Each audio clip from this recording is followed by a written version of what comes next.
Estúdio A Esportes é um oferecimento de Lasberg, Splendor Bebidas, Newscar, Trefpum, Serve Limpe, Laboratório e Farmácia Biovida, Copagás, Sicredi, Pneu A e Texan.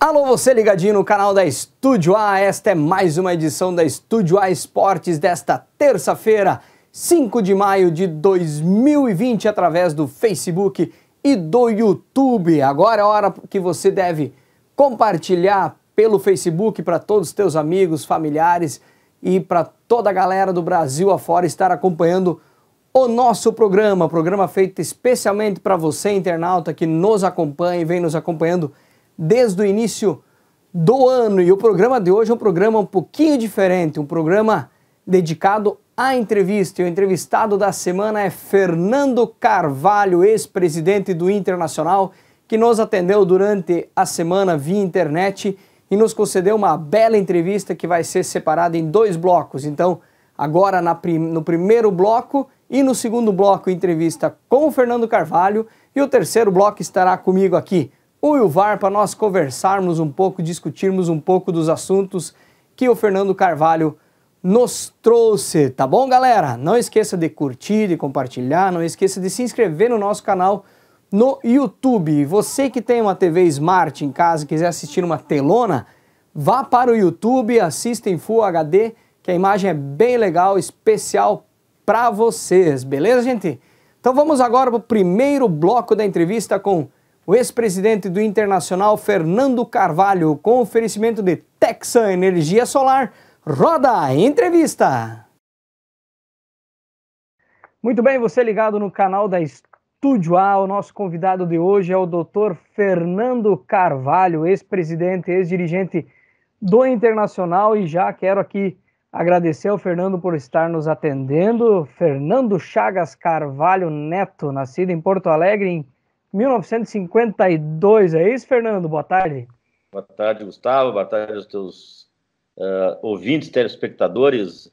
Eu não sei bem como seriam definidos a tua audiência. Como? Os teus internautas. A tua grande audiência aí. É um prazer estar em contato contigo e com essas pessoas. Eu nasci 1º de novembro de 52, 67 anos até agora. E muita coisa para fazer pela frente ainda, né? Muita coisa, agora que estamos parados, né? Aí estamos cantando tempo para frente. É verdade. Só passar o currículo para quem, então, não conhece, eu acho que todo mundo conhece, mas vamos passar um pouquinho do currículo do Dr. Fernando. Como presidente do Internacional, então, campeão gaúcho 2002, 3, 4 e 5, campeão da América 2006, campeão do mundo 2006. Quem que não lembra aquela comemoração no final, na finaleira daquele jogo, né? E como vice-presidente de futebol do Inter, então, Recopa 2007, Dubai Cup 2008, campeão gaúcho 8 e 9, Sul-Americana 2008, Suruga Bank 2009, Copa Libertadores América 2010. Fernando, primeira pergunta que eu faço... Tem uma retificação aí. Primeiro, eu gosto, assim, ao longo da minha trajetória no clube, eu participei de grupos que conquistaram 16 títulos, tá? E eu computo nisso aí, 1997, quando eu era vice-futebol, computo a Taça São Paulo de 98, eu era diretor do departamento amador, computo não está nem a Recopa, nem a Dubai Cup, eu não estava no clube, eu havia saído, então estariam fora disso aí. E o Campeonato Gaúcho de 2008, eu também não era dirigente internacional. Então exclui essas aí e acrescenta as outras, mais a Taça Fernando Carvalho, a Taça Fábio Koff, 2 vezes a Fábio Koff e 1 vez a Fernando Carvalho, dá 16 títulos nesse período todo aí. Foi uma quantidade de títulos bem considerável, né? Porque foi uma época de reconstrução do clube. Mas, Fernando, a primeira pergunta que eu faço para todos os meus convidados, também vou fazer para o senhor. A história desportiva, a história dentro do clube, muitos conhecem, todo mundo já acompanha, pelo menos principalmente os colorados. Mas quem é o Fernando Chagas Carvalho Neto? Quem é este cidadão gaúcho aí, família, o que que faz e tudo mais? Bom, na verdade, eu sou um colorado desde sempre, que a partir dos 7, 8 anos me interessei pelo Internacional, via pai e tios, e de lá para cá, né, em 1960, 61, o Internacional passou a ser o meu primeiro assunto pela manhã e meu último assunto pela noite. Eu não Legal. levanto sem ler o jornal e não durmo sem ouvir os plantões esportivos. Então, isso é sagrado. Meu primeiro título como torcedor foi em 61. Silveira, Zangão, Ari Ercílio, Kim e Ezequiel, Sérgio Lopes e Oswaldinho, Sapiranga, Flávio, Alfeu e Gilberto Andrade. Era a minha escalação, a escalação do meu time. Meu ídolo, Sapiranga. E depois, tudo que aconteceu no Inter até hoje, eu sei. Só perguntar que tudo eu tenho na memória viva, sem preparar, sem pesquisar, né? Eu morei no interior, morei no Caciqui, então tenho aquela cultura interiorana de me dar bem com as pessoas, de ser solidário, de ter condições de convivência em qualquer ambiente, não me aperto em lugar nenhum, né? Não tem coisa ruim, tá tudo bem sempre e a gente vai levando, né? Depois estudei um pouco em Porto Alegre, quando bem jovenzinho, depois fui para o Caciqui, morei também em Santa Maria, e depois vim a Porto Alegre, né? A partir de 15 anos, vim para Porto Alegre, estudei no Colégio Rosário, depois me formei advogado na Unicinos. Rapidamente, vou fazer Sim, tranquilo. um resumão, assim. Ao me formar na Unicinos, comecei a trabalhar como advogado. Em 82, o Internacional teve uma crise política, onde o departamento jurídico se afastou e o vice-presidente jurídico era o Paulo Rogério Amoretti, que se tornou depois nosso presidente, né? O presidente era Arthur Delegrave, e como o departamento jurídico ficou acéfalo, com a saída do Paulo Rogério, que foi um grande companheiro meu e do Arthur, né? Naquela época houve um rompimento entre eles, mas o Paulo Rogério saiu do clube, e o Arthur ficou sem departamento jurídico. E eu, que sempre fui reconhecido onde andei como um colorado, né? Todo mundo sabia que eu era colorado, porque eu ficava nos recreios no colégio, na faculdade, nos ambientes sociais, sempre meu assunto preferido era o Inter, e eu sempre era identificado em qualquer lugar como um colorado, né? E aí um professor meu chamado Fernando Jorge Schneider, que foi meu professor de economia política na Unicinos, ele assumiu o departamento jurídico como vice-presidente e não tinha quem convidar. Como é que eu vou convidar? Aí, tinha um guri lá que era colorado lá na faculdade, vou ver se esse guri não quer trabalhar comigo. E aí eu fui. Foi assim que começou a minha trajetória. Olha só, até o senhor comentou, em 82 começou a vida política no clube lá na parte do jurídico, né? Eu vi uma entrevista, uma fala sua sobre o momento que o senhor decidiu começar a trabalhar no futebol, principalmente quando o seu filho entrou nas categorias de base do Inter, aquela situação lamentável que as categorias de base do clube estavam naquela época. Conta para o nosso público um pouco como é que foi essa história. Aí como advogado, eu fiquei no clube, fiquei ali, né? Virei vice-presidente, saí, voltei, né? Isso em 82, os anos correram, eu em 98 acabei tendo uma passagem muito breve no futebol, né? Mas como eu era muito inexperiente, não deu certo. E eu fui o responsável, assim, foi um erro, né? O meu ter aceito, porque eu não tinha experiência para trabalhar um cargo tão importante como vice de futebol, não estava preparado, era jovem, a minha entrevista era muito ruim, eu não tinha uma desinibição que é necessária para enfrentar as perguntas da imprensa e para enfrentar a pressão que se estabelece, e aí acabei saindo do clube. Só retornei posteriormente quando meu filho, já em 95, passou a atuar nas categorias de base. Ele com 10 anos, ele passou a atuar no Internacional e eu, como pai, comecei a acompanhá-lo. E ao acompanhá-lo, eu me dei conta, eu gosto das coisas certinho, organizada, sabe, com sistema, com planejamento, com propostas claras. E eu acabei, como pai do Martin, me envolvendo no processo, né, porque era muita... eu não vou estar avacalhando com o meu clube, né, mas era muito organizado, na verdade. Vou ser bem simples na análise. E aí, como pai, organizei aqui, organizei ali, a categoria dele, que era 8-5, que depois se tornou campeão mundial, alguns anos depois, era a mais organizada de todas, porque eu mobilizei pais, eu mobilizei pessoas, né? Fazia galeto, fazia as rifas, fazia bingo, para arrumar dinheiro para os meninos poderem viajar, para ter uniforme, para ter uma opção de coisa, né? E aquela categoria passou a se destacar em relação às demais. E aí depois, como teve eleição um ano e meio depois, eu aí pedi ao presidente, que era candidato, na verdade ganhou o Pedro Pauluzac, eu pedi a ele para ser diretor das categorias de base, né? Exatamente porque eu via ali não só o futuro do clube, como eu via que estava muito mal explorado aquele setor, que é o mais importante da equipe, né, da entidade. E foi assim que eu retornei como diretor das categorias de base. E aí, nesse período, eu entrei em 96, de 96 a 97, nós começamos a resgatar novos jogadores, começamos a ganhar grenais, coisa que não ganhávamos, títulos, né, ganhamos a taça EFIPAM, o EFIPAM, foi o primeiro título que nós conquistamos, ganhamos o EFIPAM em janeiro de 97, e aí em janeiro de 91 nós ganhamos a Taça São Paulo. Em função desse trabalho, né, as pessoas começaram a entender que eu poderia ser presidente, né, e ali eu gerei, junto com os companheiros da época, né, Newton Drummond, Gelson Pires, Maurino Locke, Carlos Fraga, né, que faziam parte, alguns como pais, outros como abnegados.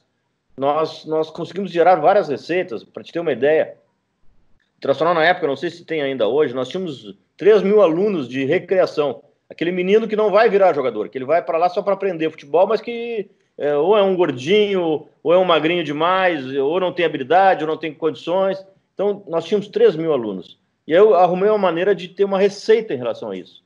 Aí criei campeonatos internos.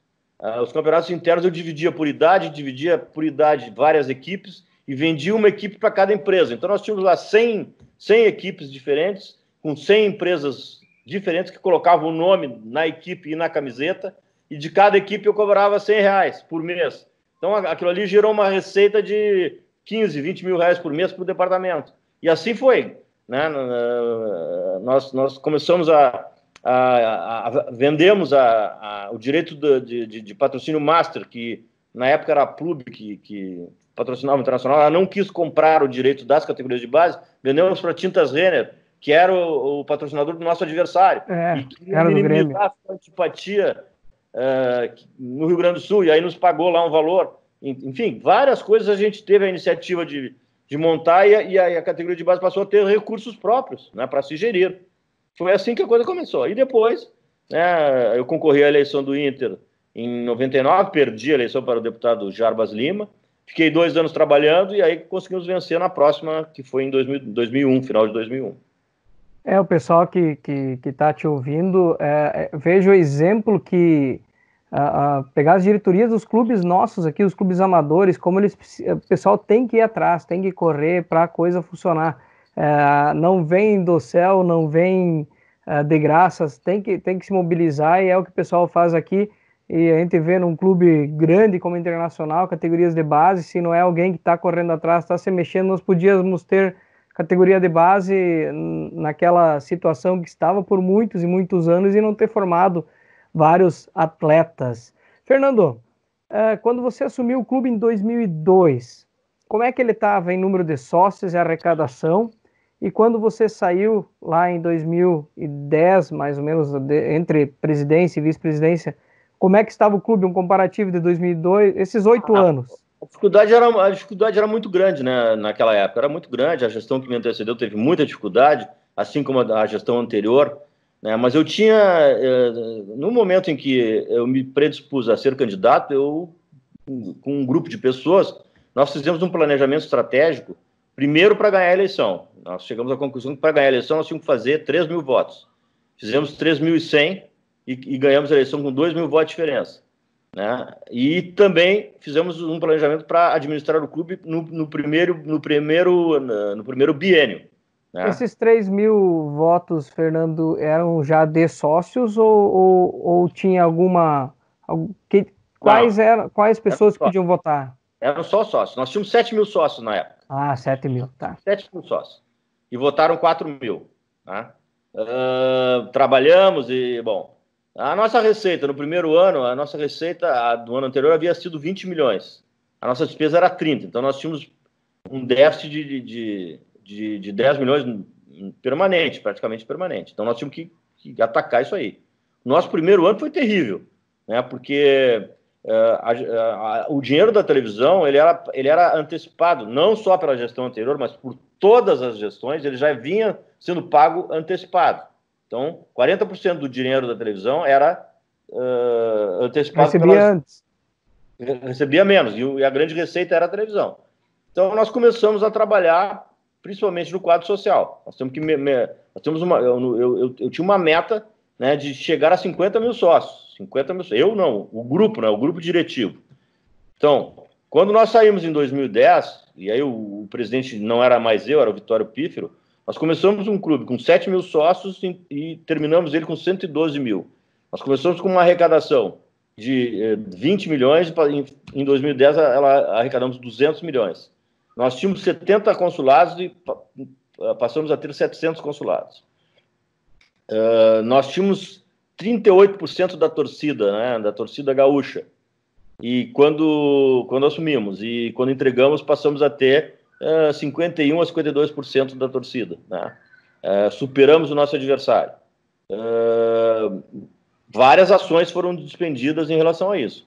Uma delas, nós criamos, e isso até não foi criado na minha gestão, foi criado na gestão anterior, só que na nossa gestão foi enfatizado. E o pai dessa criança era o professor Otávio Rojas, que é um grande colorado que até hoje ainda milita no clube. Chamava-se Visita Colorado. Então, o Visita Colorado, cada final de semana, sexta-feira, eram sorteados 25 associados, e esses associados compareciam ao clube e visitavam todas as dependências, né, da entidade e terminavam na sala do presidente conversando comigo. E ali eles podiam fazer qualquer tipo de manifestação, para cobrar, para criticar, para elogiar, para fazer pedido, para fazer sugestões. Ficavam mais ou menos de meia hora a 45 minutos. Aí, quando terminava essa conversa, que sempre foi uma conversa amena, porque, na verdade, eu sou uma pessoa que aceito a crítica, aceito os pedidos, que aceito a discordância, eu dizia, bom, gostaram? Eu perguntava para eles, gostaram de vir aqui? É bom conhecer o clube, é bom visitar o clube, é bom falar comigo, com o presidente atual? Então, agora eu quero que vocês assumam um compromisso comigo. Cada um de vocês, 25, tem que trazer, até quarta-feira da semana que vem, 2 colorados para se associar. Vocês têm que assumir esse compromisso comigo. E aí começou. Durante a semana eles procuravam a Andréia Gomes, que é a secretária até hoje do clube, né? E que era a minha secretária da presidência, e davam 2 nomes. E nós íamos cadastrando e levando, e fazendo associação. Essa era uma maneira. A outra maneira era mobilizar os consulados. Passamos a incrementar as visitas ao interior. Eu fui em várias cidades, em várias semanas eu ia ao interior, né? Fizemos uma pesquisa e vimos que os meninos colorados eram mais ou menos, para ter uma ideia, um colégio com 30 alunos tinha 5 colorados e 25 gremistas. Eu ia nos colégios da Grande Porto Alegre, tá? Farroupilha, Anchieta, na Restinga, em Sapucaia, em Canoas, e era essa a média de coloradinhos, né? E eu ia lá e levava brinde, levava meninos das categorias de base, Diego, Diogo, Nilmar, Chiquinho, Daniel Carvalho, que tinham uma identificação com a gurizada. E quando eu saí em 2010, para meu orgulho, a conta era a mesma, diferente. Nós tínhamos, para cada 30 alunos, 25 colorados e 5 gremistas. Foi um trabalho... O pessoal que nos acompanha sabe, eu sou colorado, já fui cônsul do Inter e tudo mais aqui em Itapiranga, e eu sou de uma geração que foi para a escola na década de 90, 90 até 2000, e nós tinha 3, 4 colorados na sala, não tinha muito mais que isso, e não era fácil, né? A geração seguinte já veio com todo o trabalho que vocês fizeram, com títulos e tudo mais, e acaba fazendo com que os meninos queiram torcer para o time que está ganhando, né? Então, isso é muito importante. O time tem que estar sempre ganhando algum título para poder fazer com que a torcida cresça entre os pequenininhos, que depois, numa certa idade, não muda mais. Então, tem que trabalhar para isso. E, Fernando, desde 82 trabalhando no clube, desde a década de 60 acompanhando, Cara, como é que foi comemorar o título do mundo do lado do presidente do Barcelona, naquela finaleira, como é que é lá na tribuna? Essa imagem não me sai da cabeça, mas o que te fez aquela hora? Lógico, a emoção, mas assim, quando tu vê essa imagem, eu lembro, o que te passa na cabeça? Olha, realmente, a gente agora lembrando, né? É um período muito curto de comemoração, infelizmente, porque eu gostaria de viver mais tempo aquilo ali, que passa muito rápido, né? Embora pareça que foi ontem, já vai passar aí 15, 16 anos, né? Enfim, foi uma emoção muito grande, uma emoção maravilhosa, e eu sou um torcedor, né? Eu não consigo afastar a minha posição de presidente, não me afasta da condição de torcedor. E durante o jogo, eu passei xingando. No primeira falta que o juiz marcou contra nós, eu xinguei o juiz, né, na tribuna de honra. E as pessoas faziam um sinal para mim baixar a bola, né? Alguns nem entendiam o que eu estava dizendo, mas viam que não era uma coisa normal naquele ambiente, né? E chutava e dava pontapé e levantava e saía e ficava de costa. Eu faço assim, a minha vida de torcedor é essa. Eu me envolvo muito com o jogo. Tanto Quebrou todos os protocolos que tinha. Todos. Tanto que no final do jogo, depois, quando a gente já estava se dirigindo para a entrega dos prêmios, eu encontrei o Dunga no caminho, né? Que vibramos juntos, né? O Dunga vibrando muito. E aí, não lembro a quem, o presidente do Barcelona estava do meu lado. Ele chegou e alguém me cumprimentou, e aí ele disse para essa pessoa que me cumprimentou: também jogaram com 12? Ele disse: também jogaram com 12? Pelo tipo de atitude que eu tinha, parecia que eu estava dentro do campo, né? Porque, na verdade, isso aí é o meu jeito de assistir. É indescritível, né? Todo aquele período ali, né, de Mundial, né, uma coisa que, assim, eu vou fazer um parênteses aqui. Nós tínhamos um grupo, né, fora do Inter, que tinha gremistas e colorados que se reuniam para jogar futebol, comer carne e tomar cerveja. Todo sábado, durante 25 anos, nós tínhamos esse grupo, amigos queridos gremistas, amigos queridos colorados, né, e nós colorados, que não havíamos ainda comemorado um título de grande dimensão, quando ficar só nós, né, para não demonstrar que a gente tinha despeito em relação a eles, a gente puta, nós temos que ganhar, eu quero ver um carro de bombeiro, eu quero, né, ir num estádio fora daqui para ver o meu time ganhando. E daqui a pouco, quando eu vejo, eu tô lá, né? Tô lá junto. É uma coisa que imagina você lá em 82, tu imaginou isso na tua cabeça que vou estar lá no Mundial de Clubes ou meu time campeão do mundo, eu vou estar lá como cargo máximo do clube? Nunca pensei, realmente nunca pensei. Eu nunca pensei em ser presidente. Hoje as pessoas me encontram, colegas meus antigos, não, tu sempre disse que ia ser presidente. Não, nunca. Eu só passei a dizer que eu queria ser presidente depois do tema categorias de base. Quando eu passei para as categorias de base e vi que dava para fazer, e vi que dava para alterar se houvesse, né, um grupo, né, com espírito colorado, que se a gente tivesse um planejamento, tivesse uma organização, né, eu sempre tive para mim que o presidente do Inter tinha que ser rico, né? E coisa que não é o meu caso. E eu vi que não precisava ser rico, bastava... É o que o pessoal pensa, que os presidentes de clubes têm que ser rico, enfim, como o senhor falou, rico, mega empresário, enfim. Isso aí não está proibido tu ser bem de vida, né? Não, de forma alguma. Mas na época, eu sou criado naquela época que o presidente muitas vezes colocava dinheiro para pagar salário, para pagar despesa, né? A maioria dos presidentes, até aquele momento, fazia isso, né? E de um tempo duas, três gestões antes, ficou claro que não precisava, que eram pessoas corretas, competentes e que fizeram de tudo para o Inter crescer e levar o clube até ali, né? Então, eu vi que eu também tinha condições, mesmo não sendo uma pessoa que pudesse pagar as contas do clube.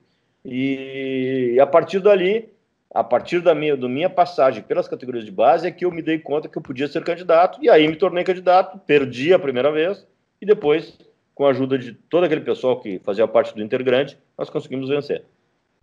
Pessoal ligado no nosso canal, nós vamos encerrar o primeiro bloco da entrevista com o Fernando Carvalho, e logo em seguida nós vamos passar para vocês o segundo bloco da entrevista. Muito bem, de volta da primeira parte da entrevista com o Fernando Carvalho. Vamos para uns rápidos comerciais e na volta a segunda parte da entrevista com o Fernando Carvalho. Você sabia que existe um jeito diferente de cuidar do seu dinheiro? Muito prazer, somos o Sicredi. Somos a primeira instituição financeira cooperativa do Brasil, com mais de 115 anos de crescimento. E toda essa força é resultado da soma de cada um de nós. Para uns, somos uma solução mais simples, humana e próxima para a sua vida financeira. Para outros, somos um parceiro que ajuda a sua empresa, ou ainda que impulsiona o seu agronegócio. Para fazer você crescer, oferecemos um relacionamento próximo, taxas mais justas e uma relação de total transparência. E o melhor, aqui os resultados financeiros da cooperativa são compartilhados entre todos. Os valores investidos ficam na região, desenvolvendo a economia local. Estamos aqui para fazer a diferença. Na sua vida, na sua empresa, no agronegócio, na comunidade. Então, vamos fazer juntos. O Laboratório Biovida foi criado para trazer à população de Itapiranga e região conforto, segurança e credibilidade na realização de exames. Possui equipamentos com tecnologia de ponta e equipe altamente qualificada. Realiza desde exames de rotina aos mais complexos como de DNA, pré-natal, toxicológicos e alérgicos. Atende vários convênios e possui ótimas condições de pagamento. Tire um tempinho para cuidar de você. Faça um check-up. Laboratório Biovida, onde a sua saúde está em primeiro lugar. Atendimento no centro de Itapiranga. Agora é Newscar, o shopping do automóvel. Veículos com procedência e qualidade garantida. Veículos seminovos, com cara de novo e preço de usado. Seu próximo carro está aqui na Newscar. Acesse nosso site e fanpage no Facebook e conheça nosso estoque. Newscar, o shopping do automóvel. Itapiranga, próxima à Praça dos Pioneiros. Fone 49 3677 3672. Você já pensou em economizar 95% da sua conta de luz da sua casa, empresa ou agronegócio? E se esse investimento ainda colaborar para o desenvolvimento sustentável do planeta? Conheça a Texan Energia Solar e saiba como isso é possível. A Texan é uma empresa de Itapiranga, Santa Catarina, focada no desenvolvimento de projetos e instalação de energia solar. Nossa equipe é formada por profissionais preparados e qualificados a apresentar um estudo de viabilidade personalizado que atenda às necessidades do cliente. A Texan trabalha com o que há de melhor no segmento, com rigoroso padrão de qualidade, confiabilidade e assistência técnica garantida. Queremos ser a porta de acesso a essa fonte de energia fantástica que é o sol. A Texan Energia Solar faz a instalação de sistemas de geração de energia a partir da luz do sol, fonte abundante de energia limpa, renovável e que não agride ao meio ambiente. A geração de energia pela luz do sol é considerada a alternativa mais promissora para o futuro. Com o sistema da Texan instalado em sua casa, além de valorizar seu imóvel e reduzir os gastos de energia, você estará contribuindo para um futuro sustentável do planeta. Nosso objetivo é disseminar essa tecnologia limpa para o maior número de pessoas e ajudar nossos clientes a economizar. Quer saber como pagar menos energia na sua casa ou propriedade? Entre em contato com nossa equipe. Teremos o prazer em atendê-los. Texan, a porta de acesso à energia limpa e renovável.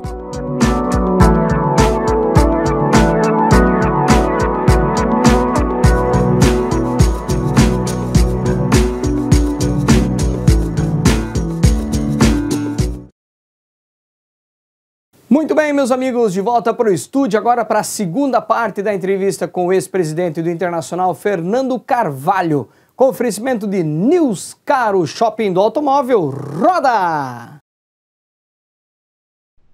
Tranquilo? Podemos seguir? Vamos. Então, pessoal, de volta então agora com o segundo bloco, com a entrevista do Fernando Carvalho.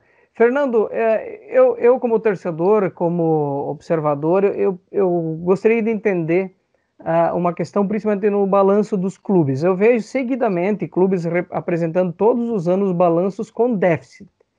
É de 2 milhões, 3 milhões, 10 milhões, 62 milhões, que nem foi o Inter uns 2, 3 anos atrás. Sucessivos anos com déficit. Cara, quando é que essa conta vai ser paga, hein? Como é que isso funciona? Eu não consigo compreender que um clube ganhe 100, gasta 120, ano que vem ganha 120, gasta 140, já são 40 milhões que estão perdidos por aí, alguém deixou de receber. Como é que funciona essa matemática que eu não consigo compreender? O clube, sistematicamente, ele consegue pagar suas contas e se aproximar de zerar as contas através da venda de jogadores, né? E essa diferença ela tem a ver com questões contábeis que eu também não domino, mas é questão de depreciação, é questão de contingenciamento, são várias coisas que são valores que não serão dispendidos, na verdade, né? Mas entram na questão do déficit. Mas eu não sou o melhor... Eu não sou a melhor pessoa para te dar essa resposta. Não sou a melhor pessoa para te dar essa resposta. Não, é que o que chama atenção é estar comemorando, por exemplo, um déficit de 3 milhões. Eu arrecadar 3 milhões na minha vida, não sei se eu vou conseguir em salários que eu vou ganhar. Então, assim, eu acho que não se deve comemorar nunca um déficit. O que você acha? Mas a comemoração não decorre do número, decorre da redução, né? Ela decorre da redução. Essa é a comemoração, entendeu? Mas certamente o Inter, se realinhando, né? Agora tivemos esse problema do coronavírus, que realmente vai afetar muita gente. Nós teremos problemas, além do problema sanitário que está assolando todo mundo, tem a questão econômica, tem a questão das empresas, tem a questão dos funcionários das empresas, dos trabalhadores brasileiros, que vão ter que ganhar menos, ou vão ficar sem emprego e vão ter que... todo mundo vai rebolar nessa aí. Tentar receber os subsídios que o governo está trazendo, e os clubes não será diferente.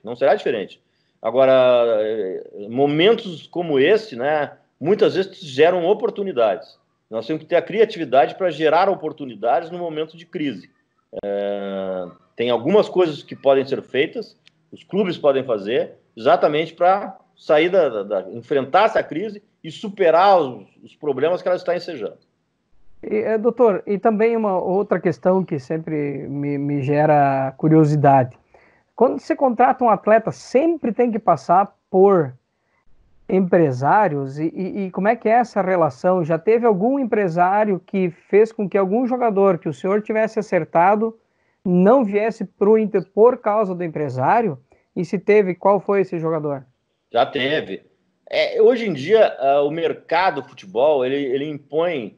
um cenário com muitos protagonistas, né?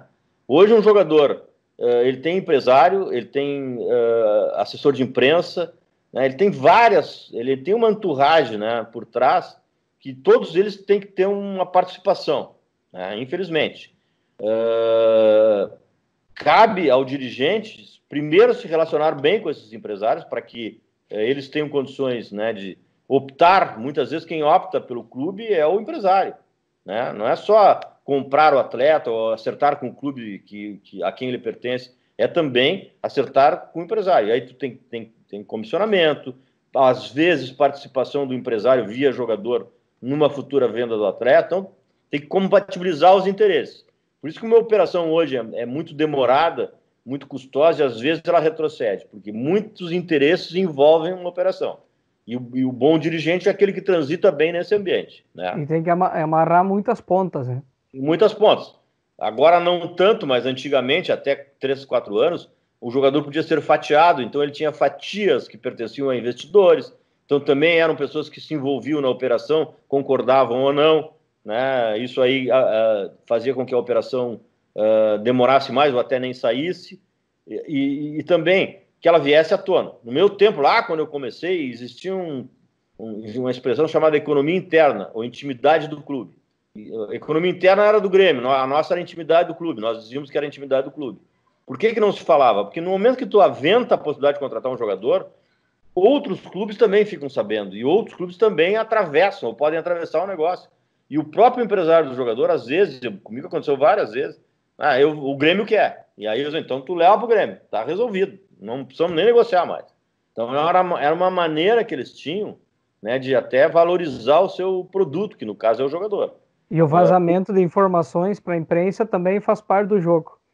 Muitas vezes faz parte do jogo, ainda mais que tem muita gente envolvida hoje, né?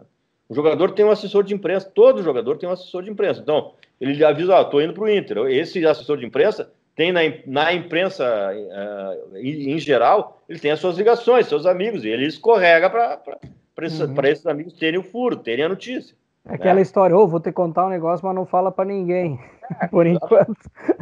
Eu tive vários jogadores que a gente perdeu, vários, não tem. O mais notável, né? O mais notável foi o Miranda, que jogava parece que era o Sochaux da França. Nós acertamos a vinda dele para o Internacional, e o São Paulo pegou ele no aeroporto em Guarulhos. Nesse meio tempo, entre a vinda do jogador, né, e a assinatura com o Internacional, naquela época era fax, eu tinha um fax do Sochaux que veio sem a assinatura do jogador. Eu dizia, tem boi na linha aí. O jogador não assinou, o fax concordou com a operação. E aí o procurador do jogador, quando ele desembarcou em São Paulo, tinha negociado ele com o São Paulo, que fez ao Sochaux a mesma proposta que nós. Então, o Sochaux, entre fazer conosco com o São Paulo, tanto faz, né? Quem me pagar, eu faço. Né? E o jogador preferiu o São Paulo por causa do procurador, ele acabou indo. Né? E ali eu me lembro que nós fizemos com o Juvenal Juventus, que era o presidente de São Paulo, que eu me dava muito bem com ele.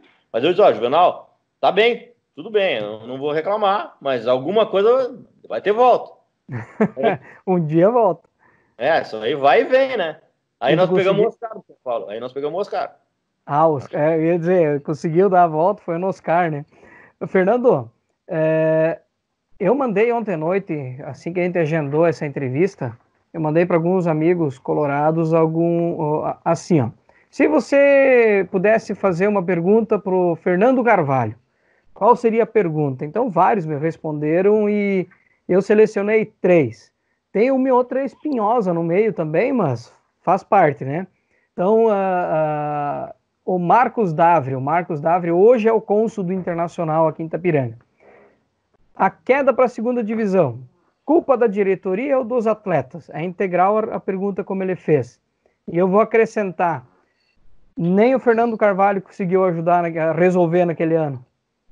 Bom, eu parto do pressuposto que os resultados, principalmente os resultados negativos, sempre são responsabilidade dos dirigentes. Nunca fugi disso, é uma ideia que eu já manifesto há muito tempo. O dirigente tem, no momento que ele assume, ele tem a obrigação de colocar os atletas em condições de enfrentar os adversários.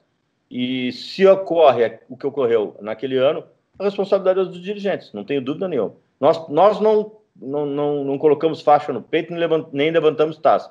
Nós temos a obrigação de dar condições a que os profissionais levantem. Eu nunca fui de falar mal de técnico, de falar mal de jogador. Eu sou o responsável, eu como dirigente sempre fui responsável pelos meus atos e assumi essa responsabilidade perante todos. Vocês vão lembrar que nesse episódio da segunda divisão, eu assumi faltando 60 dias para terminar o ano. Sim, claro.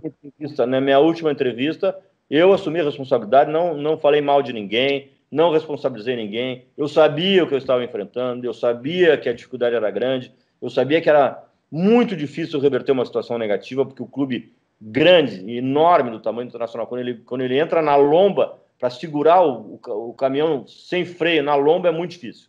E é isso que acontece. Porque a pressão do Internacional é muito diferente da pressão do Figueirense, diferente da pressão do Vitória da Bahia. A nossa pressão é muito grande. E nós não conseguimos. Foi erro nosso, erro dos dirigentes. Não quero aqui nominar ninguém, não quero aqui identificar ninguém. Assumo a minha parcela, mesmo tendo trabalhado apenas 60 dias. E, Fernando, pergunta do Gabriel Dotto. Qual foi o maior erro no Mundial de 2010, na tua opinião? O que você identificou para que aquilo não dá certo? Na verdade, se tu olhar o jogo, até eles fazer gol, o Inter errou gol, Sobis errou gol na cara do goleiro, um monte de gente, o Inter criou, mas o que faltou para nós podermos estar enfrentando o nosso Inter da Itália naquele final de ano? Mais uma vez, a responsabilidade nesse insucesso foi da diretoria, né? Por quê? Bem claro, no primeiro ano que a gente foi para o Mundial, nós blindamos o grupo. viajamos em avião de carreira, ficamos longe dos torcedores, ficamos distantes, né? Os jogadores não tinham contato, né, com quem estava no Japão, entrevistas eram controladas. No segundo ano, né, nós não blindamos. Nós, para baratear o nosso custo, nós alocamos um avião e viajamos com a torcida. Ao chegar em Dubai, nós permitimos que a imprensa ficasse dentro do hotel que a gente estava hospedado, né? Então, são cautelas que a gente teve na primeira vez e não teve na segunda. E deu errado. Por quê? Porque se criou um clima, principalmente por se tratar do Mazembe, se criou um clima de já ganhou, de vamos embora, de vamos passar por cima. Se criou, só que tu não controla. Não adianta eu ser experiente e dizer não é assim, olha, eu sou assim, né? Eu sou um cara cuidadoso, sempre fui. Mas eu dei entrevista para 0 Hora antes de viajar, né? Que não devia ter dado. Eu estou falando de mim, não vou falar dos outros, como sempre eu faço. Não devia ter dado, né? Projetando uma final, né? Embora eu tenha, não é hora, tá, mas acabou saindo a reportagem. E eu não coibi, entendeu? Daí, nossa sala de refeições era ao lado do estúdio da 0 Hora. O jogador saía da refeição ali, de quando tomava café da manhã, quando almoçava, quando jantava, e dava entrevista. Não dá. Isso aí cria realmente uma licenciosidade. Então, nós erramos. E por isso, na minha avaliação, as coisas não aconteceram da maneira que queríamos. E a torcida, eu acho que estava pensando bem parecido com o que aconteceu, porque um ou 2 anos antes já tinha ganhado da Inter num torneio também, e só você pensava Inter e Inter, e porque é azul e preto, e isso e aquilo, e vamos ganhar, e esquecemos dos africanos do Mazembe. Mas são coisas que realmente...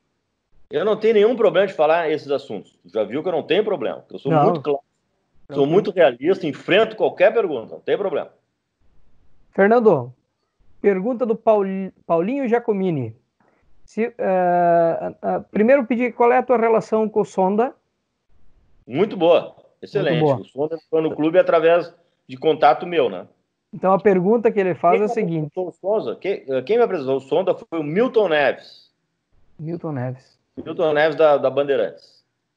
O Paulinho, ele pergunta se você e o Delcir Sonda seriam a dupla ideal para tornar o Inter um dos clubes mais fortes do mundo, você administrando e o Sonda patrocinando.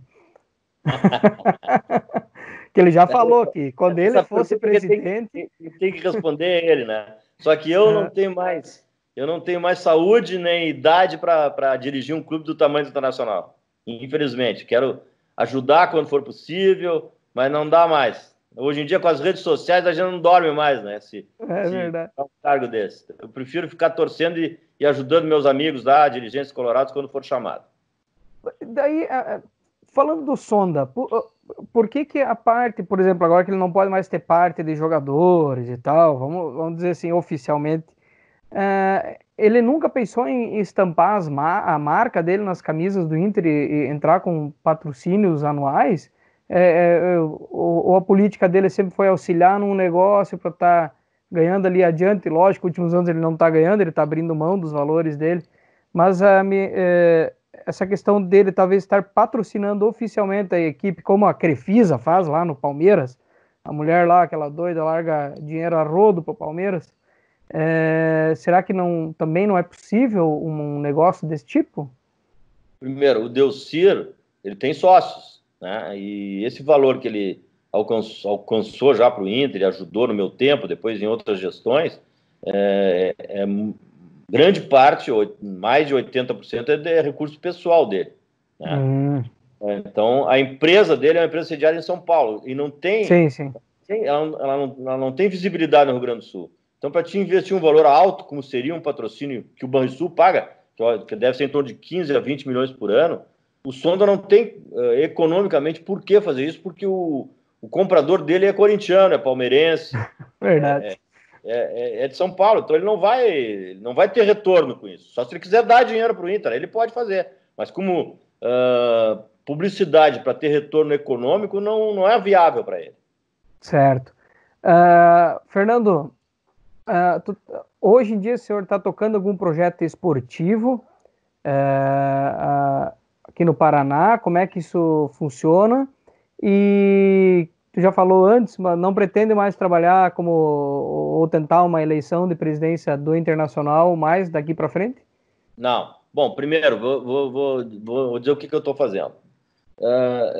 Hoje eu sou consultor de uma empresa que era investidora em futebol, um dos moldes em que o Sonda investia no Inter. É um grupo radicado no Paraná que gostaria de investir comprando jogadores.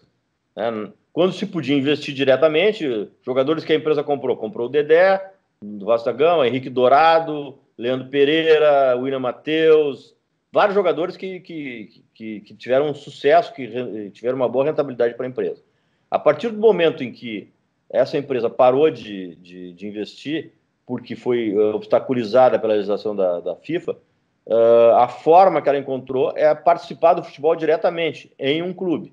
E aí ela comprou cotas de uma empresa que administrava o Cianorte e passou a ser sócia do Cianorte com 35%, 40%. É por aí, um percentual nesse nível. E passou a ter jogadores no Cianorte. Só que aí mudou o investimento, porque o jogador do Cianorte ele passa por um processo de maturação e demora mais. Ele é muito jovem, é um valor barato, é um valor porque o Cianorte é um clube que está na quarta divisão, na Série D nacional, e nem vai participar esse ano, só no próximo ano.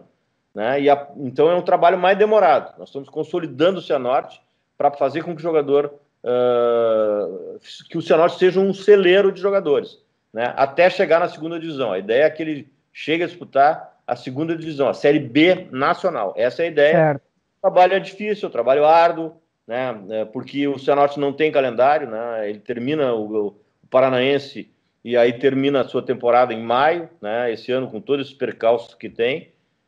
Enfim, é uma dificuldade, mas nós vamos perseverar e vamos tentar conseguir fazer o Cianorte chegar na Série B. Além disso, eu a partir do final do ano passado, já que o Cianorte me demanda 6, 7 meses por ano, 5 meses por ano, por enquanto, eu montei um curso de gestão esportiva, que eu ia começar agora em março, e aí acabou não dando, em função da pandemia.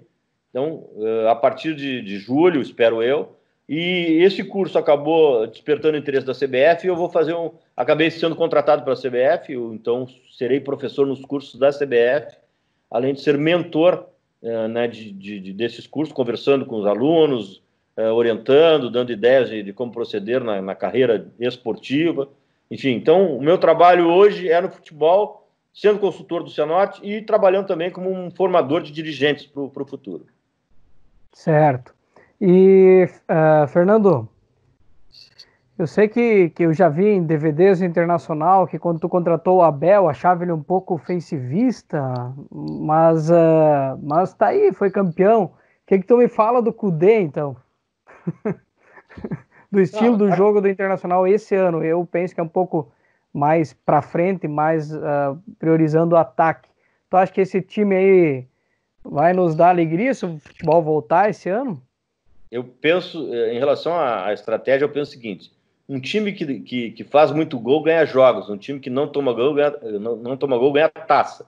Então eu prefiro um time que não tome gol. Essa é a minha filosofia, que é a filosofia do Capello, do Mourinho, só que do Mano Menezes, do Tite, o Abel acabou virando isso, se tu pegar o time do Inter, do Kudê, é o time que menos tomou gol aí, até agora entre os brasileiros, toma pouco gol. Ele tem uma falsa ideia, existe uma falsa ideia de que ele é um ofensivista. Na verdade, a forma dele jogar é uma forma de proteção, para a subida dos laterais, e ele acaba sendo muito sólido defensivamente. Ele, em determinado momento do jogo, ele joga com 3 zagueiros, com 3 meias volantes e com 2 alas no ataque. Isso faz com que, na perda da bola, sempre tu tenha de 3 a 5 jogadores defendendo, que é o número ideal em qualquer retranca, tu defender assim para contra-ataque. Mas a linha é mais alta, de defesa, essa que é a grande diferença. Muito mais na frente, ele marca muito mais na frente. E por isso ele retoma a bola com mais rapidez, ele fica mais tempo com a bola porque ele retoma a bola no ataque. Então é uma concepção que eu estou achando muito, muito bem-vinda, estou gostando muito, estou apreciando muito o esquema que o Kudê nos traz, porque ele, ao mesmo tempo em que ele é sólido defensivamente, ele é contundente no ataque. E sempre fui de ter como principal base para avaliar os meus desempenhos, eu digo meus Inter, como o nosso adversário. É a partir do momento que tu vai ganhar do teu adversário principal na história, que é o Grêmio, é que tu vai te dar bem contra os outros adversários fora daqui. E nos grenais que nós disputamos, embora não tenhamos vencido e tenhamos até perdido, nós tivemos supremacia em relação ao adversário. Então a questão de vencer o Grêmio é mais dia, menos dia, nós vamos ganhar do Grêmio. Nós vamos passar a ganhar. Tenho essa esperança. O futebol está me mostrando isso. E isso me leva a crer que o Cudê veio em boa hora e está trazendo ótimas ideias para o Colorado. Fernando, já extrapolei o tempo que a gente combinou para a entrevista, mas para nós encerrarmos, então, deixa uma mensagem para a torcida colorada aqui de Itapiranga, região, Santa Catarina, enfim, onde é o alcance do nosso programa, até onde ele chega. Deixa um recado final para esse torcedor que com certeza está te ouvindo. O recado é um recado sempre de fé, sempre de esperança, sempre de confiança no nosso clube.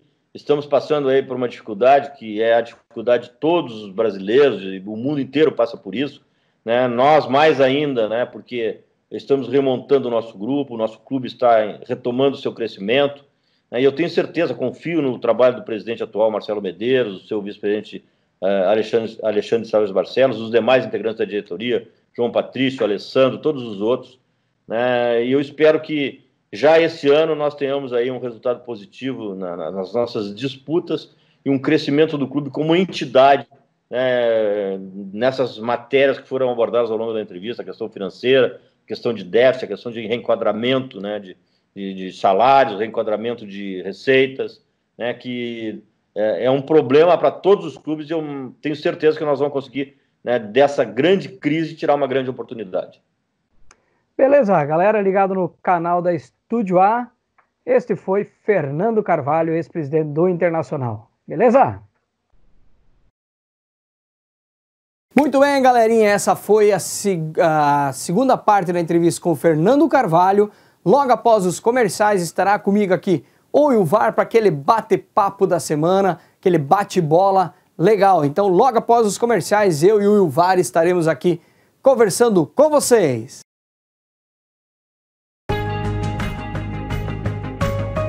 Para quem crê nas origens. Para quem crê no destino.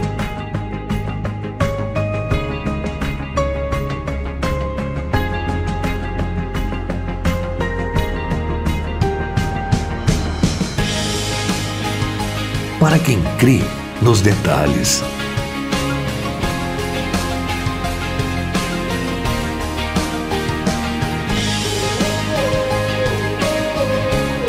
Para quem crê na pureza.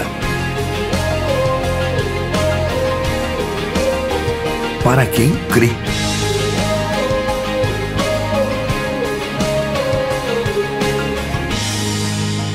Lasberg, cerveja com história. Pneu A, sua loja multimarca para Itapiranga e região. Representante do Lop, a marca que inventou o pneu. Trabalhamos com diversas marcas nacionais e importadas. Agora completa a linha de mecânica, suspensão, freio, troca de óleo, filtros e correias. Serviços realizados por profissionais com vários anos de experiência. Faça o seu orçamento. Aqui você encontra o que precisa. Ótimo atendimento da equipe Pneu A.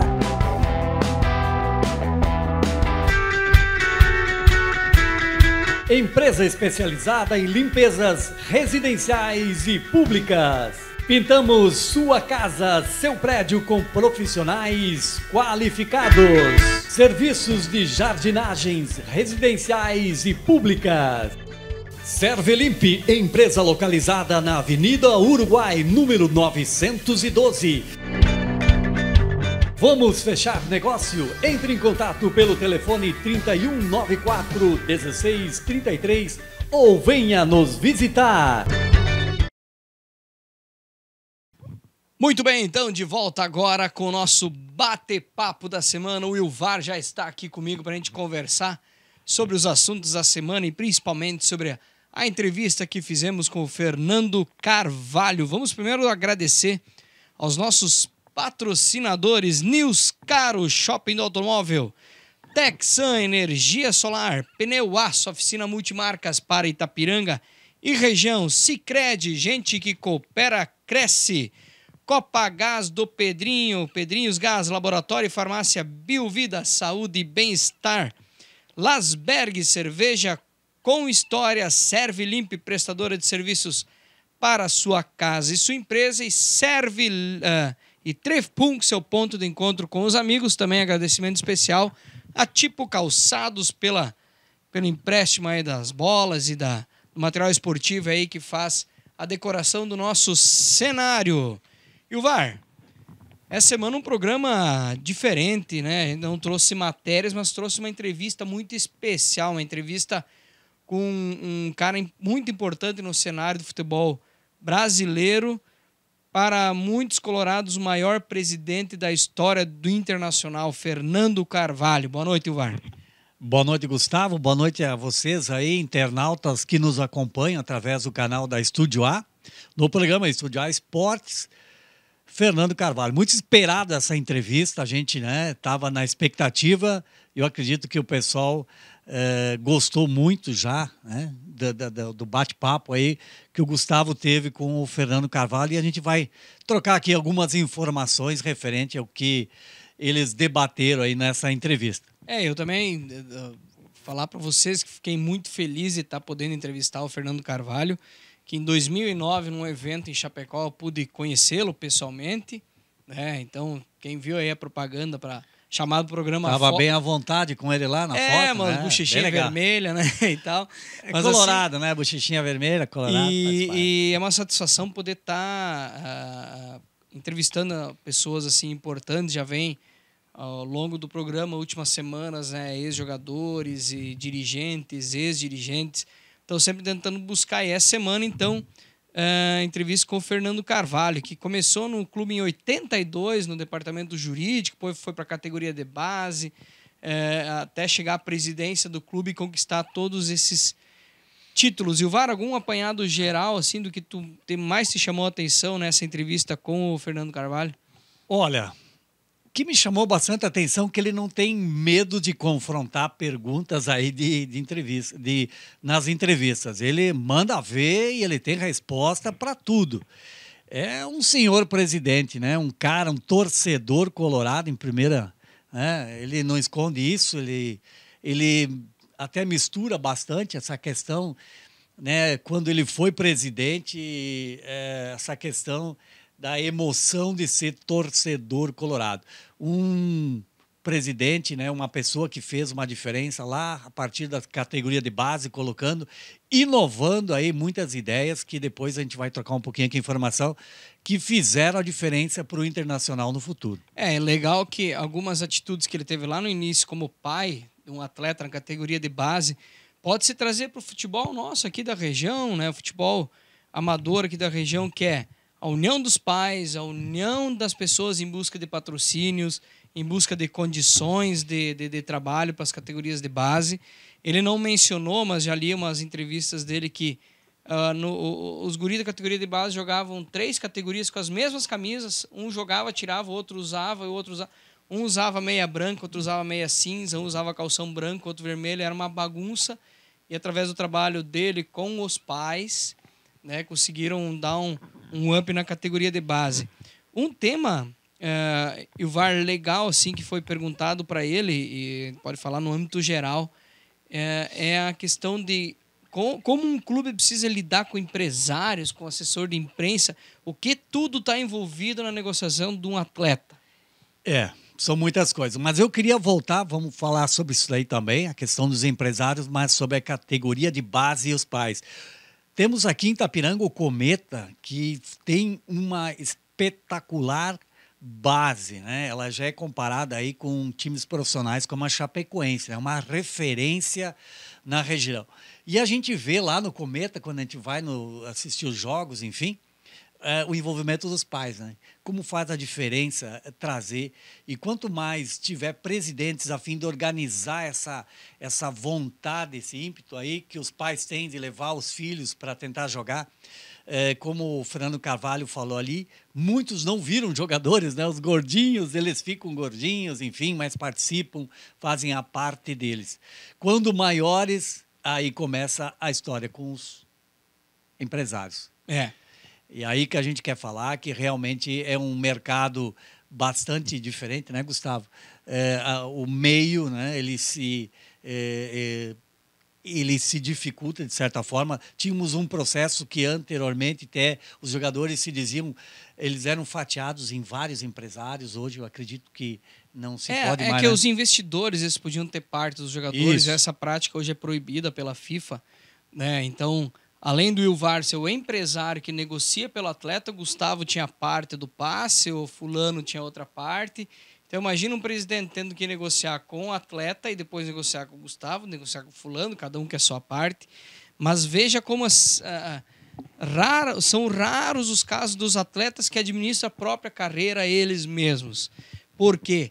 Lá na categoria de base, quando o menino já desponta com 14, 15 anos, os empresários já estão em cima. Os olheiros, né? Os famosos olheiros aí já estão a postos, né? E ainda assim, tem amigos nossos aqui em Itapiranga, tem filhos, atletas, eles nos contam, sem empresário não adianta nem tentar a carreira.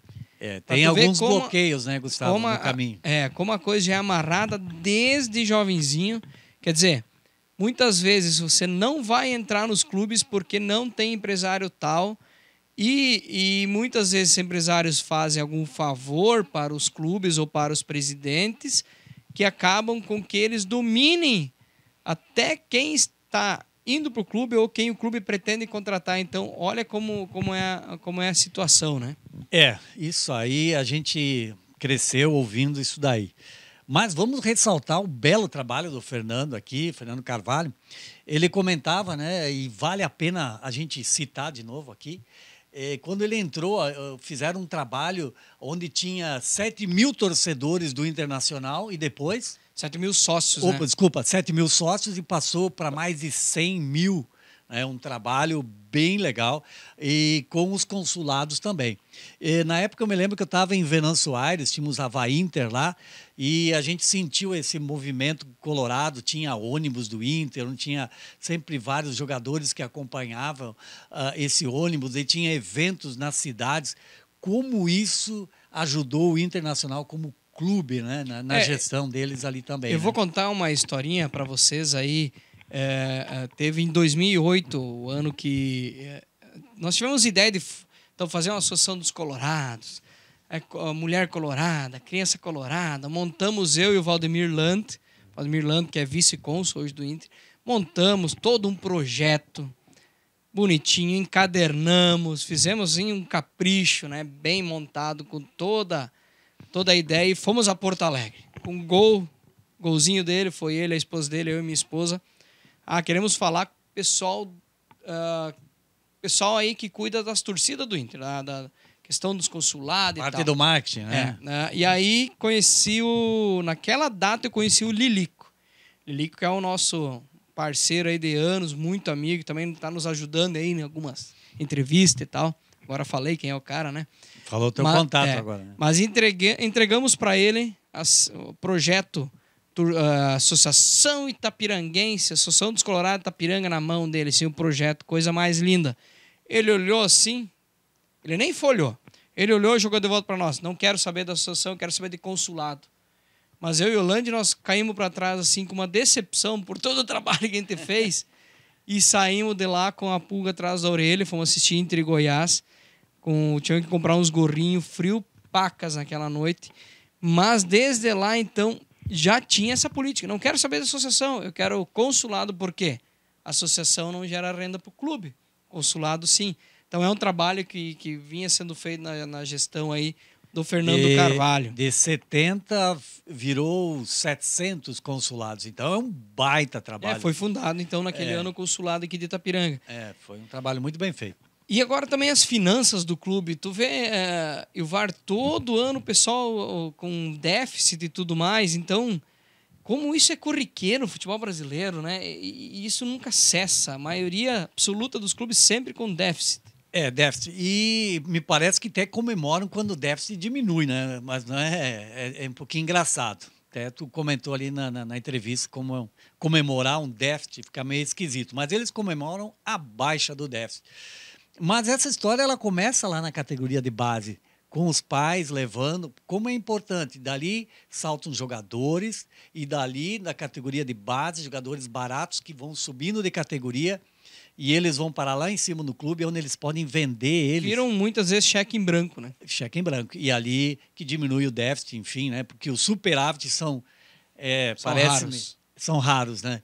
Mas olha só, quando a história começa na base e vai parar lá em cima e ajuda o diretor das finanças lá a resolver esse problema crônico aí do déficit nos clubes brasileiros. E o legal que também na entrevista o Fernando Carvalho assumiu os erros de gestão, assumiu que a diretoria é culpada pela queda de 2016, assumiu que a diretoria errou em 2010 naquele Mundial, deixou a coisa solta, falou em soberba, falou em salto alto e realmente assumiu os erros, certo?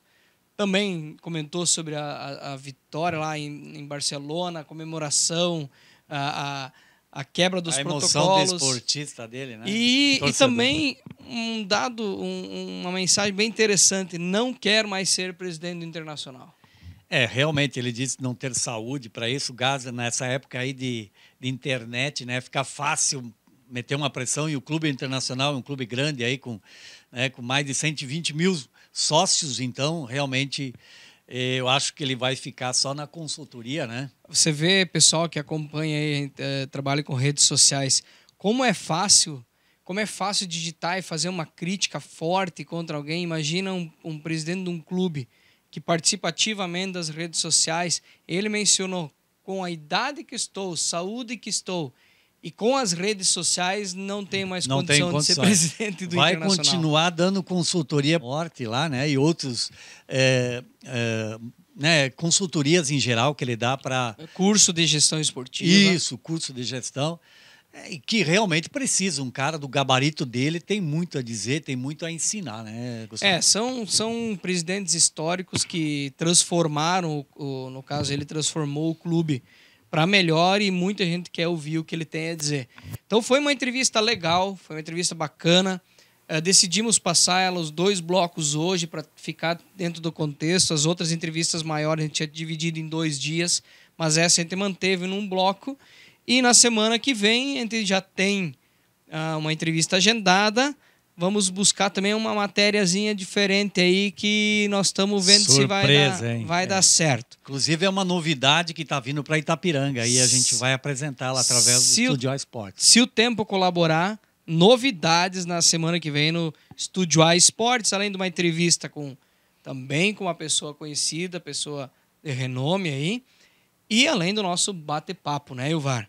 Então, para Newscar, o shopping do automóvel, Trefpunk, seu ponto de encontro com os amigos, Serve Limpe, prestadora de serviços para sua casa e sua empresa, Lasberg, cerveja com história, laboratório e farmácia Biovida, saúde e bem-estar, Copa Gás do Pedrinho, Texan Energia Solar, Pneu A, sua oficina multimarcas para Itapiranga e região e Sicredi.